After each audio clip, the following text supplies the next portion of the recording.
Customers had a chance to weigh in tonight regarding a proposed increase in gas rates for Vectren, which is now owned by CenterPoint Energy.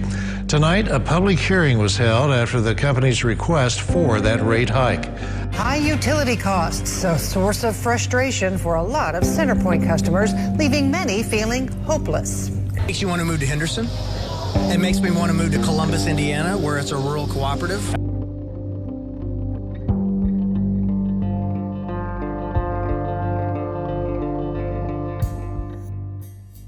My name's Carl Arnheider, and I own Arcademy in downtown Evansville. We've owned the business for 4 years, 4.5 years we've been open. I moved here, my wife and I moved here, she's from Evansville. We didn't plan on staying as long as we had, and I needed something to do here that I created the job for myself. The time felt right. I don't think I gave it much thought, sadly. The last bill I paid was $1,900, so that's high. That's a lot. The bills kept creeping up, and I was just like, who am I working for? That's really what I started thinking. I'm like, who am I working for? You know, we have a variety of people that we have to pay every month. There's the insurance for all of this, liquor liability and all this insurance is very high. The mortgage for the building, and that, and then sure, payroll and things like that. But the third biggest bill is CenterPoint bill, is the utility bill. And I really started thinking, like, how much does it cost for us to open each day? And who am I working for? Because I feel like I'm working for CenterPoint, the insurance company, and it's not their problem. We have a mortgage payment. So I work for Old National Bank in that regard. So when I broke it down, I was like, oh, it's not worth opening on Tuesdays anymore. So we did drop Tuesdays. But that is a calculation that I didn't do until I was just like, this seems unsustainable, where every month this bill just goes up and up and up. So that calculation really impacted the way we do business now. Last year, the bills really took off. And then January, the heating, once you turn the heating on, it's going to go up. Then I put the bills on auto pay because I didn't want to see it anymore. I just was like, just let it pay for itself. I can't. It was there was a massive sense of dread to open those envelopes. So I didn't even track it for a few months because I buried my head in the sand. I was like, this is just out of control. So this building is up for sale because we're going to move into this other space, but everybody knows that utility rates are so high. So, new buyers will factor that in too. Like, why would I do this in Evansville? The rates are so high. And that prevents sales from happening. So on that level, so it makes it very, very hard for me to move out of this building to another place because people are questioning the cost. Why would I open there? Because their rates are there. And when I meet CenterPoint people, the people are very friendly, but they're, at some point, maybe some of them will say to you, like, I live in Henderson. I don't have to deal with CenterPoint. I don't want to pay these rates. So they almost say it very conspiratorially. So yeah, all that to answer your question, I would absolutely, I have made that decision to do something somewhere else, and it definitely weighs in on what we do here.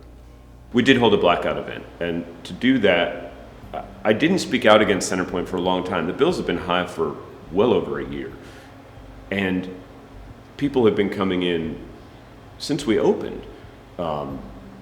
So 4.5 years ago, people have been coming in and saying, I'm sorry, I haven't seen you in a while. Like, my utility bill is so high. It's like this or rent. I had nothing left. And I get it. I'm not mad at people. I pay it as both a residential customer and as a business owner. And I then see it when people come in. So I've been hearing it for a while.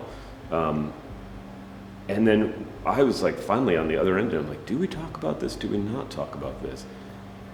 is kind of in the air. Everybody's griping about it. Everybody, I talk to who owns a business is thinking the same thing.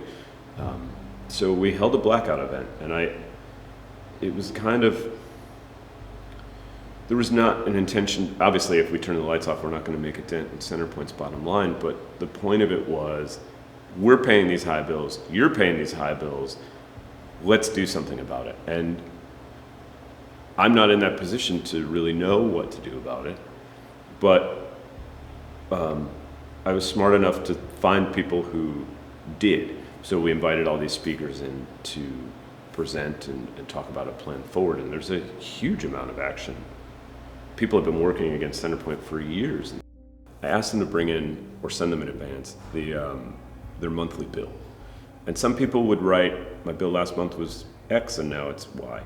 The biggest jump was about $450. The highest bill was $1,691 for residential, and the lowest bill was $77, and that was somebody that had solar on and was grandfathered in for net metering, so their total bill was $77. But that was the range, $77 to $1,619, and that's only residential. I don't know how you sustain in this. With bills like that. But I think there was some camaraderie there, like, oh, at least I'm not alone. At least I'm not the only one paying $750 a month. There are lots of people almost paying $750 a month for a 3-bedroom house or whatever. I almost, in a way, I'm not letting CenterPoint off the hook for anything, but I don't blame CenterPoint for this. They're doing what they do.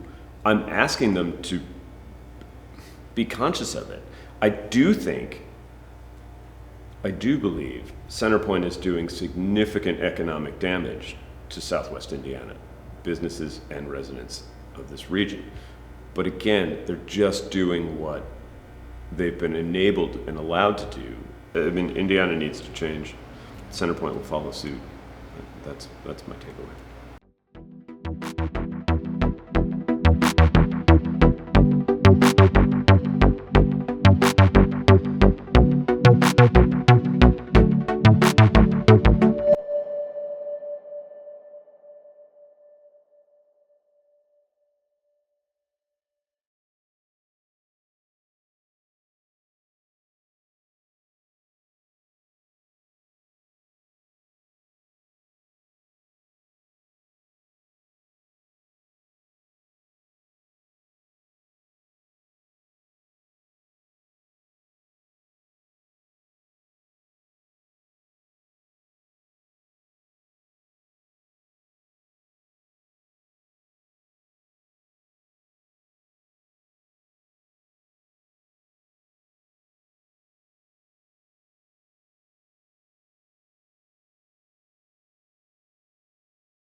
In that blackout event, I don't know, we had maybe like 150 15 people here that night.